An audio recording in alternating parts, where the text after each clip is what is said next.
પ્રભુનું સુખ તે સેવા. શ્રી મહાપ્રભુજીના સેવક સાસુ વહુ. સાસુનું નામ ગોરજા, વહુનું નામ સમરાઈ.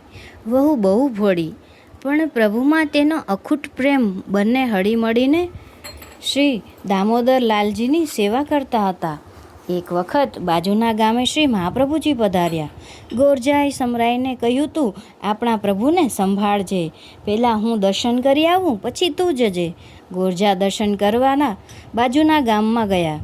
સમરાઈએ ખૂબ જ પ્રેમથી સામગ્રી કરી. શ્રી ઠાકોરજીને ભોગ ધર્યો.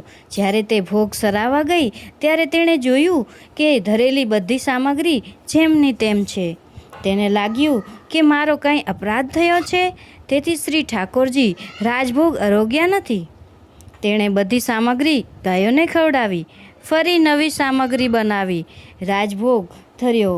મનમાં ખૂબ તાપ થયો. ભોગ સરાવતા ફરી તે જ અનુભવ. તે રડી પડી. ફરી બધી સામગ્રી ગાયોને ખવડાવી. ત્રીજી વખત તેણે નવી સામગ્રીઓ બનાવી. તે ખૂબ જ વ્યવસ્થિત હતી. શું કરવું તે સમજાતું ન હતું.